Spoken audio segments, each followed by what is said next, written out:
Today's lecture is on Europe in the Middle Ages. We've been discussing Europe a lot lately. We talked about the philosophers. Most of them were from Europe. We've already talked about the Roman Empire and the fall of the Roman Empire in 476 CE. And we have moved into the Byzantine Empire. If you remember that Byzantine is the eastern half of the Roman Empire.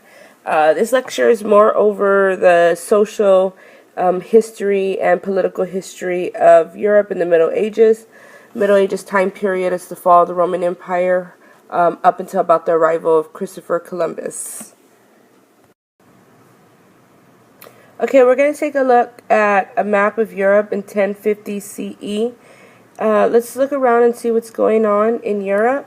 If you look at where the former Roman Empire was, the western half, which we learned turned into the Kingdom of the Franks. That's where Charlemagne ruled. Here is the Holy Roman Empire. If we look to the east, you will see the Byzantine Empire, which is the eastern half, and you should think about words like Constantinople, Constantine, Eastern Orthodox Christian Church when you think of the Byzantine Empire. For the Middle East, the Muslims are still ruling, known as the Caliphates, Muslim Caliphates. They're also in North Africa, and they are also called the Moors in Spain. If you look at Italy, where the Pope is, in the Papal States, you will see that they are all broken up, and it's going to remain this way until about the 1800s. We'll begin by talking about population. So in the early Middle Ages, there's a small population. By the end of the Middle Ages, which we refer to as the High Middle Ages, there's a population increase. Population of Europe has almost doubled from 38 million to 74 million. But why? One reason is less invasion. There's no more nomadic invasions. The Huns, the Visigoths, and the Goths have already settled in, have already blended in with the European culture. Another reason is increased food production, and there's three causes for increased food production. One is climate change, second is new technology, and the third is clearing of new land. This image represents technology. This is called a karuka. It is a heavy-wheeled plow, has an iron plowshare, and this is what revolutionized the Middle Ages. Here's another technological example. This is a horse collar, and to the right is horseshoes. The reason for the horse collar is so that when you pull the horse back, you do not choke it. And the reason for the horseshoe is so when the horse steps on the ground, it can have more stability and can also pull more weight. And these two inventions is what helped increase agricultural production during the Middle Ages, allowing for more food to be produced, which in turn meant an increase in population. So due to the iron plowshare, more land could now be planted. There's also a change from a two-field to a three-field system, and this helped increase variation. So if you notice the image, in field 1, it's wheat, field 2 is barley, and field 3 is fallow. It's where the animals graze, and so there's a constant rotation. And the field 3 that's left empty, what's happening is that the animals are fertilizing it. They're also using their hooves to move the soil around to soften the soil. And it sits for up to about a year, and it gains nourishment while it sits. And the big idea behind this is that more land is being used. Here's a more detailed example of the three-field system.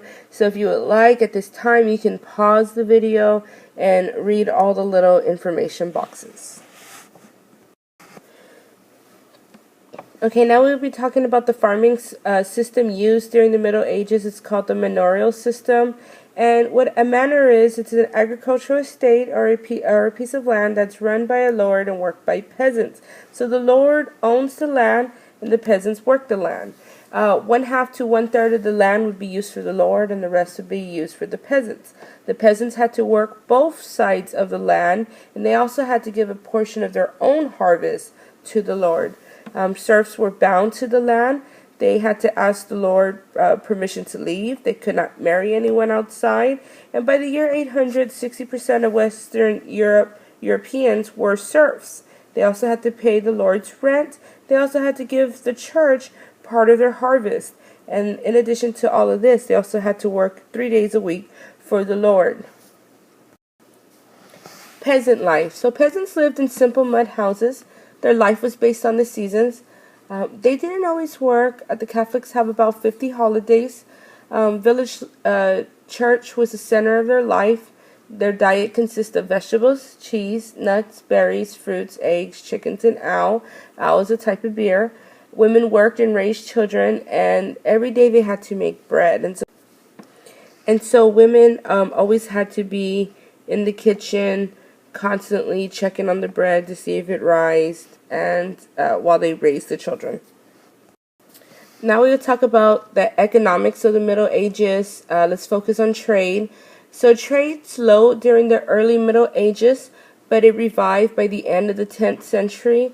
And so that's when the High Middle Ages begin. Money economy is developed. It replaces barter. Barter is where you trade. I'll give you 100 pounds of salt for 100 pounds of gold. A money economy is based on currency. And so this leads to the rise of commercial capitalism. Capitalism is when you have a market based on private sellers. And so you have a group of people, we call them businessmen today. People invest in trade and goods to make a profit. And so you have people now who are employed just to figure out who's trading with who. And two of the trading capitals were Venice and Flanders. Venice is in Italy. They traded with the Byzantine Empire, and they had a fleet of ships in Flanders. Flanders traded with Northern Europe, Scandinavia, France, Germany, and England. And let's go ahead and look at some images of Venice and Flanders. This is the city of Venice. Venice is known as the city of canals.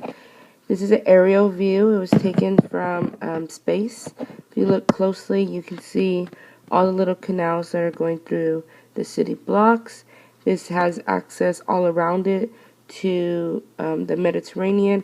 And so Venice was a very important training center. And Venice is in northern Italy. Flanders is also an important trade area. It's located in northern Europe. If you look, it's in modern-day Belgium. It's in northern Belgium. Brussels is the capital of Belgium today. And Flanders traded mostly with the northern sections of Europe. And they also were, like Venice, were one of the trade cities during the Middle Ages. Growth of cities. So there's more trade occurring, and so merchants need access to more people, so they start settling in the old Roman cities. Some build new cities outside of the castles along trade roads. And these new cities, the people who live there are known as the bourgeoisie, which means middle class people who lived in towns. And how this relates to the government. So kings had to give the merchants more freedoms in order so that they can trade. And so eventually cities developed their own city governments, and patricians were elected. Remember, patricians are the upper class, and usually they were elected through fraudulent means. So what was daily life like in these cities? Well, women could trade and be independent, and people started to develop guilds. Guilds are business associations, and in these guilds they would set standards for a product's quality, method, and determine the price. They also determined how many people can do a specific trade, and so they were regulating themselves. And there was a process of gaining expertise. You would have to be an apprentice, and then you would have to be a journeyman. Now, cities were very overcrowded. They were tightly filled due to the narrow streets. They were dangerous because if something caught on fire, then everything caught on fire. They were dirty, they were smelly, people would throw their waste out the windows, and it was very polluted, and so you can imagine how this contributed to the spread of disease. Okay, let's talk about the papal monarchy. Since the 5th century, popes have been claiming power in Italy, and they gained territories in central Italy known as the Papal States. The church was involved in the feudal system. Remember, we talked about feudalism. You would have your kings, you would have your lords, your knights, and your serfs. And so church officials received their positions from nobles. Those are people outside of the church. They're wealthy people. Lords were chosen for political reasons, so they weren't choosing necessarily the best person for the job. And so there is a call for the reform of the papacy. They didn't want the lords or lays choosing. And the way it would work is the lord would give the individual a ring and staff, and it represented the authority invested by the church, and this was known as lay investiture. Taking a look at the map again, let's remind ourselves where the Papal States are. And so here they are in central Italy. Okay, so we talked about the papal reform. So let's talk about who's involved. Pope Gregory VII in 1073 sought to end this practice to free the church. And he has a conflict with Henry IV of Germany. And this conflict is known as the investiture controversy. And there's not going to be an agreement until the year 1122 at the Concordat of Worms. And here there's an agreement between a new pope and a new king. And the new agreement is that a bishop would first be elected by the church, and he would pay homage to the king as his lord. And then the king in turn would vest him with the symbols of temporal office. Then a church representative would also invest him with spiritual office. So you're kind of having to do double duty. And so the church becomes supreme. Pope Innocent III increased papal power by using something called the interdict. And he reigned as pope from 1198 to his death in 1216. And he forbade priests from giving sacraments, Christian rites such as communion or the Eucharist to certain groups of people. So he would use the interdiction to force Philip Augustus to take back his wife and restore her as Queen of France when he had thought of leaving her. And so he either had to take back his wife or he would have to face the people. And so he chose to go ahead and take back his wife. During this time period, there's also a call for new religious orders. There's a new wave of religious enthusiasm in the church. The Cistercians were unhappy with Benedictine monastery. I had told you in the last class that monks were living like ordinary people. And so the Cistercians were very strict. They called for more prayer, for more labor, and they would go outside the monastery to preach to the common folk. Women. So most nuns were from aristocratic families, so they would be upper-class women. One of the most famous nuns was Hildegard of Bingen. She was a nun, a composer, and she was also an abbess, which means she was the head of an abbey or a convent of nuns. In the 13th century, there were two other new religious orders, the Franciscans and the Dominicans.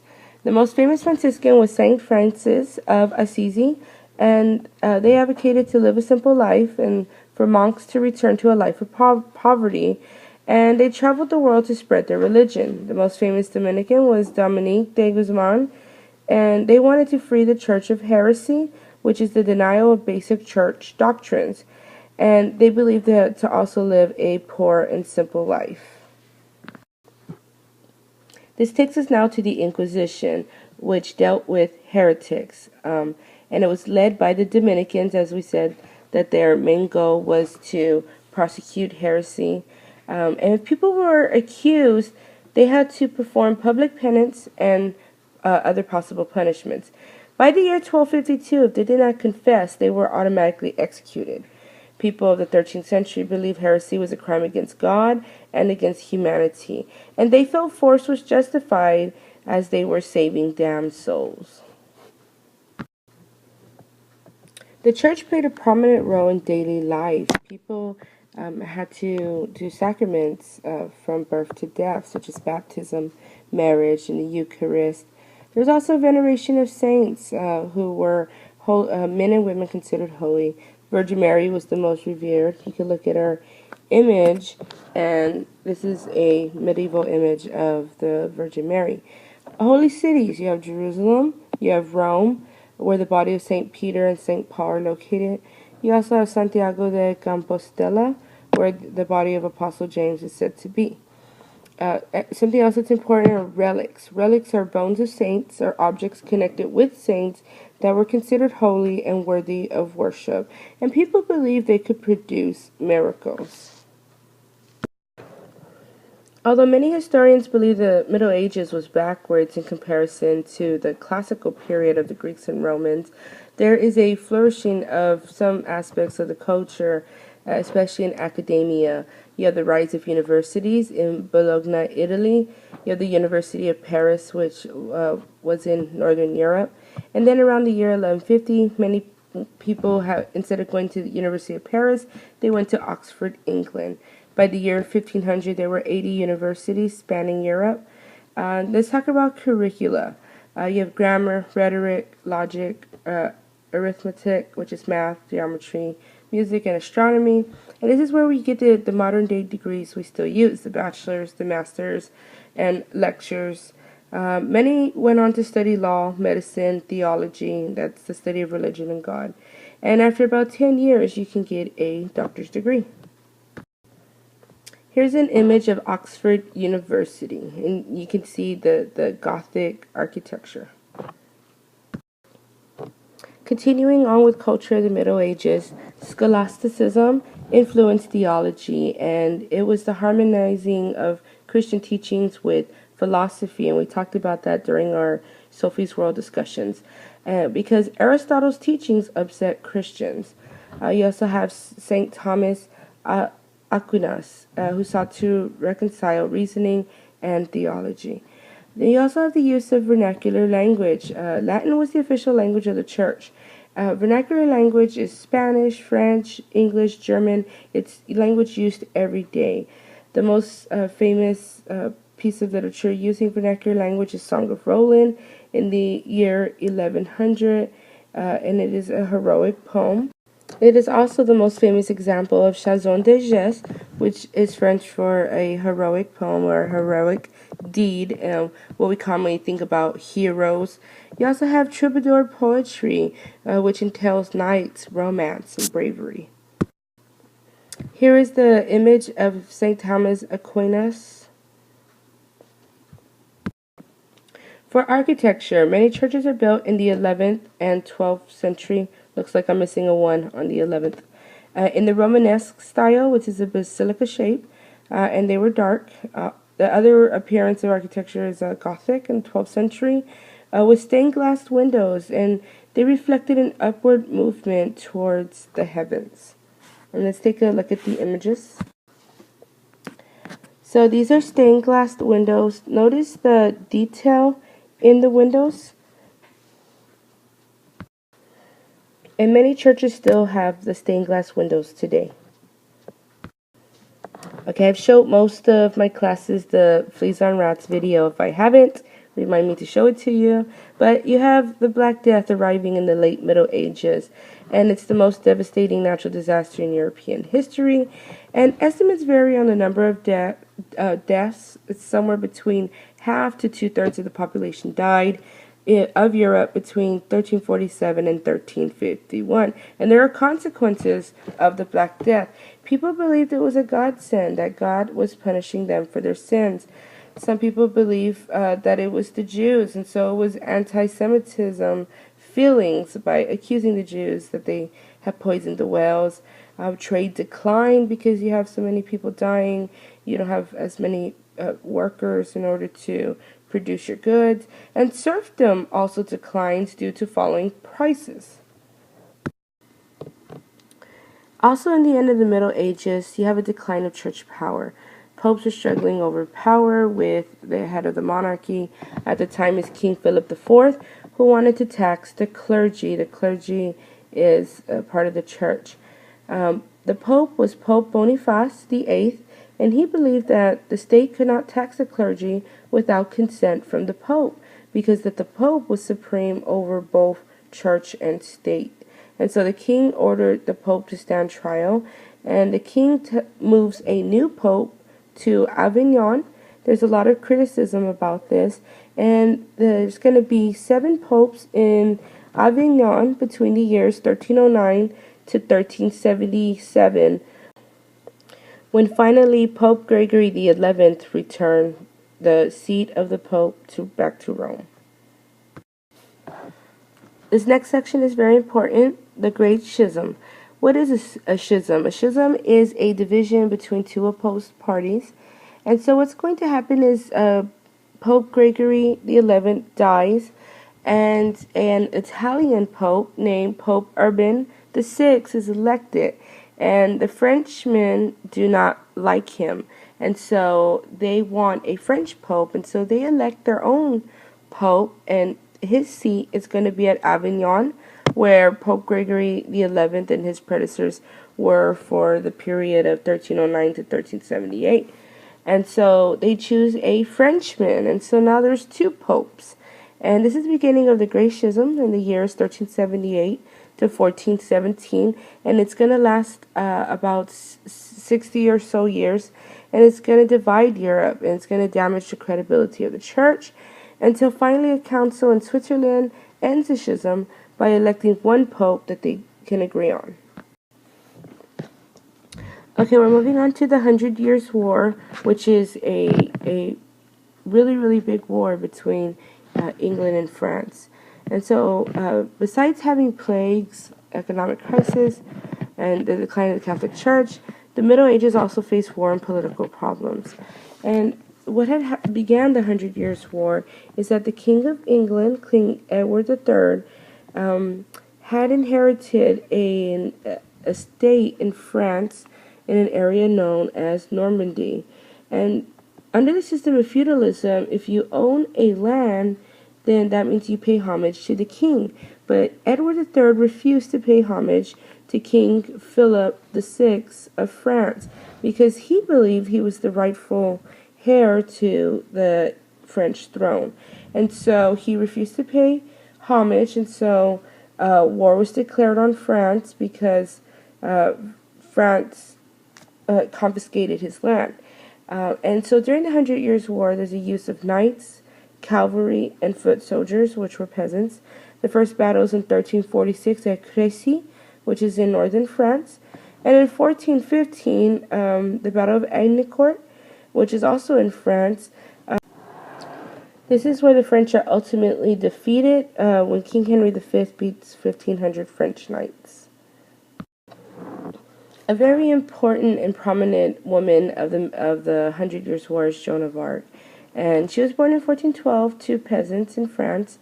She was religious. She said to have visions to free France. And so she was an advocate of France winning the 100 Years' War, and she traveled to Orleans with the French court. But she was sentenced to death for witchcraft for her having her visions, and she was called a heretic.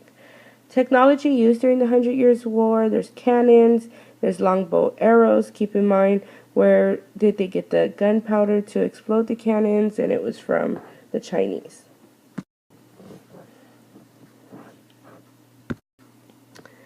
After the 100 Years' War, there were political issues both in England and in France. In England, there were some issues in getting a male heir, and so it leads to the War of the Roses. There's factions fighting for power. Henry Tudor, who later would be known as Henry VII, comes to power, and there are no private armies. In France, there's a new sense of nationalism after the war. King Louis XI rules from 1461 to 1483. He enacts the taille, which is an annual direct tax on land or property, which increases state funds. So you're probably wondering what's going on with Spain during all this time. We've been talking about England and France and So we talked about the Arab Muslims had took control of Spain by the year 725. But during the Middle Ages, there are a rise of Christian kingdoms. The two most famous ones are Aragon and Castilla. Isabella of Castilla and Ferdinand of Aragon married in 1469, unifying Spain.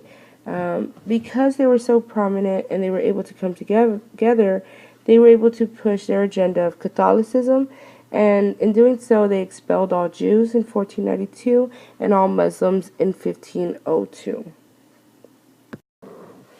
This is a map of the Iberian Peninsula in 1300. Notice the Kingdom of Castilla is fairly large. Also, Aragon, the one it's going to join with, is also fairly large. And it looks like the Moors, the Muslims were known as Moors, has receded just to the tip of southern Spain, but that they're still very prominent in northern Africa. You can see here and here. Here's an image of Ferdinand and Isabella, and as I said, they're the ones who will unite to push the Jews and the Muslims out of Spain and to establish a long-standing tradition of Christianity in Spain until modern day. Okay, we have arrived at the end of the Middle Ages, and this is known as the High Middle Ages. And at the end, many empires are lacking a strong monarchy. The Holy Roman Empire, after the year 1438, is going to be controlled by the Habsburg dynasty. The Germanic kingdoms are going to be divided into 100 states. And remember, we talked about the effects of regionalism, having many different kings in such a close area. In Poland, nobles win the right to elect their king. In Russia, the Mongols continue to rule until 1480, when a Russian prince, Ivan III, gains power. And so this is the end of the Middle Ages. Today's lecture is on Europe in the Middle Ages. We've been discussing Europe a lot lately. We talked about the philosophers. Most of them were from Europe. We've already talked about the Roman Empire and the fall of the Roman Empire in 476 CE. And we have moved into the Byzantine Empire. You remember that Byzantine is the eastern half of the Roman Empire. This lecture is more over the social history and political history of Europe in the Middle Ages. Middle Ages time period is the fall of the Roman Empire up until about the arrival of Christopher Columbus. Okay, we're going to take a look at a map of Europe in 1050 CE. Let's look around and see what's going on in Europe. If you look at where the former Roman Empire was, the western half, which we learned, turned into the Kingdom of the Franks. That's where Charlemagne ruled. Is so that when you pull the horse back, you do not choke it. And the reason for the horseshoe is so when the horse steps on the ground, it can have more stability and can also pull more weight. And these two inventions is what helped increase agricultural production during the Middle Ages, allowing for more food to be produced, which in turn meant an increase in population. So due to the iron plowshare, more land could now be planted. There's also a change from a 2-field to a 3-field system, and this helped increase variation. So if you notice the image, in field 1, it's wheat, field 2 is barley, and field 3 is fallow. It's where the animals graze, and so there's a constant rotation. And the field 3 that's left empty, what's happening is that the population of Europe has almost doubled from 38 million to 74 million. But why? One reason is less invasion. There's no more nomadic invasions. The Huns, the Visigoths, and the Goths have already settled in, have already blended in with the European culture. Another reason is increased food production. And there's 3 causes for increased food production. One is climate change. Second is new technology. And the third is clearing of new land. This image represents technology. This is called a Karuka. It is a heavy-wheeled plow, has an iron plowshare, and this is what revolutionized the Middle Ages. Here's another technological example. This is a horse collar, and to the right is horseshoes. The reason for the horse collar here is the Holy Roman Empire. If we look to the east, you will see the Byzantine Empire, which is the eastern half, and you should think about words like Constantinople, Constantine, Eastern Orthodox Christian Church when you think of the Byzantine Empire. For the Middle East, the Muslims are still ruling, known as the Caliphates, Muslim Caliphates. They're also in North Africa, and they are also called the Moors in Spain. If you look at Italy, where the Pope is, in the Papal States, you will see that they are all broken up, and it's going to remain this way until about the 1800s. We'll begin by talking about population. So in the early Middle Ages, there's a small population. By the end of the Middle Ages, which we refer to as the High Middle Ages, there's a population increase. The animals are fertilizing it. They're also using their hooves to move the soil around to soften the soil. And it sits for up to about a year, and it gains nourishment while it sits. And the big idea behind this is that more land is being used. Here's a more detailed example of the three-field system. So if you would like, at this time, you can pause the video and read all the little information boxes. Okay, now we'll be talking about the farming system used during the Middle Ages. It's called the manorial system. And what a manor is, it's an agricultural estate or a piece of land that's run by a lord and worked by peasants. So the lord owns the land, and the peasants work the land. 1/2 to 1/3 of the land would be used for the lord, and the rest would be used for the peasants. The peasants had to work both sides of the land, and they also had to give a portion of their own